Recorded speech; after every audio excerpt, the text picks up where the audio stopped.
Assalamualaikum warahmatullahi wabarakatuh. Sahabat religi yang kami hormati, pada kesempatan ini kami akan menyampaikan materi dakwah kita pada hari ini, yaitu pembinaan kehidupan beragama. Kita ketahui bahwa kehidupan manusia ini mempunyai tujuan. Mustahil manusia hidup ini tidak mempunyai tujuan hidup. Yaitu tujuannya adalah untuk mencari kebahagiaan, mencari kesenangan, mencari ketentraman, baik ketentraman di dunia maupun ketentraman di hari akhirat kelak. Sebagaimana doa yang populer yang pernah kita dengar, Rabbana atina fid dunya hasanah wa fil akhirati hasanah wa qina azabannar. Jadi memohon kepada Allah, memohon kepada Tuhannya agar mendapatkan kehidupan yang bahagia, baik bahagia di dunia maupun bahagia di hari akhirat.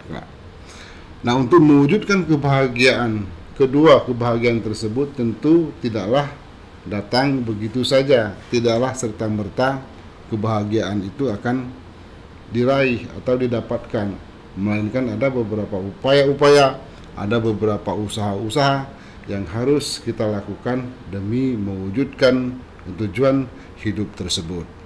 Di sini kami mengutip pendapat seorang pakar dalam bukunya yang berjudul Islamologi Populer yang dikarang oleh Bapak Isngandi BA. Beliau menyampaikan bahwa untuk membentuk atau mewujudkan kehidupan yang bahagia, kehidupan yang beragama itu ada 5 bidang yang harus kita lakukan pembinaan. Pembinaan dalam arti dipelihara, dipupuk sedemikian rupa, dijaga, dan dilakukan pemeliharaan. Pertama, Bapak Isngandi BA menyampaikan yang pertama yang harus dilakukan pembinaan adalah pembinaan di bidang akidah. Kita ketahui bahwa akidah ini adalah jalan hidup daripada manusia. Nah, itulah keyakinan yang harus terpatri di dalam hati kita. Itulah pedoman, itulah pandangan hidup kita. Jika hidup kita tidak memiliki akidah, tidak memiliki keyakinan yang kuat, maka akan terombang-ambinglah kehidupan kita. Jelas tujuan untuk mewujudkan kebahagiaan, tujuan untuk mewujudkan kebahagiaan atau kebahagiaan di dunia maupun di akhirat itu tentu tidak akan terwujud. Kemudian yang kedua, Bapak Isngandi BA mengatakan yang harus dibina adalah di bidang ibadah. Kita ketahui bahwa kita dilahirkan di dunia ini adalah untuk beribadah. Sebagaimana firman Allah bahwa kita ini diturunkan atau diciptakan ke dunia ini tidak lain adalah untuk beribadah kepadaku, kata Allah. Jadi semata-mata memang tujuan kita hidup ini adalah untuk beribadah. Ibadah itu ada beberapa macam. Ada ibadah yang khusus, ada yang ibadah umum. Ibadah khusus seperti yang telah tertera di dalam rukun Islam, yaitu kita mengucapkan 2 kalimat syahadat, melaksanakan sholat, melaksanakan puasa, membayar zakat, dan naik haji jika mampu. Ada ibadah-ibadah umum yang lainnya yang harus kita lakukan seperti bermuamalah, berjual beli. Nah, kita niatkan dalam pelaksanaan kehidupan sehari-hari itu kita melakukan ibadah. Kemudian yang ketiga yang harus kita pupuk, yang harus kita bina dalam kehidupan kita ini adalah akhlak.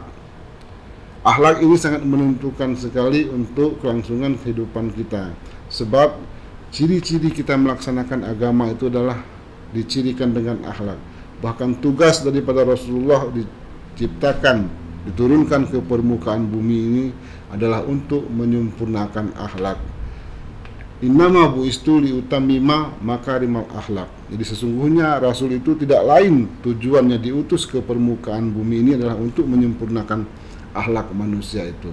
Oleh karena itulah akhlak ini harus kita tingkatkan, karena akhlaklah yang sebagai penentu untuk memelihara ketentraman, memelihara pembangunan yang telah dibangun oleh pemerintah. Nah, kalau dibangun pembangunan itu tidak dipelihara dengan orang-orang yang berakhlak, maka bayangkan jika orang-orang tidak berakhlak yang menikmati pembangunan itu, maka pembangunan itu bisa dihancurkan karena orang-orang tersebut adalah orang-orang yang tidak berakhlak. Oleh karena itulah akhlak perlu sekali dilakukan pembinaannya.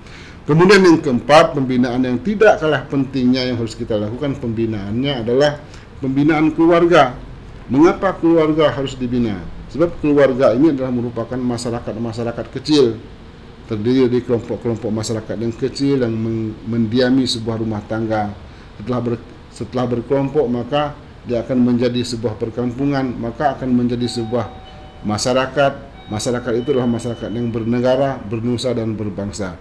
Jadi keluarga, harus kita lakukan pembinaannya guna untuk membangun kehidupan yang bahagia dari dunia maupun di akhirat. Kemudian yang terakhir, pembinaan yang harus dilakukan oleh kita adalah pembinaan di bidang masyarakat. Tentu apabila keluarga tadi telah kita lakukan pembinaan, masing-masing keluarga ini sudah berbuat baik, jelas masyarakat pun akan menjadi masyarakat yang baik, menjadi masyarakat yang baldatun thayyibatun warabun ghafur. Demikian tausiah kita pada kesempatan ini, mudah-mudahan bermanfaat. Kami akhiri, wassalamualaikum warahmatullahi wabarakatuh.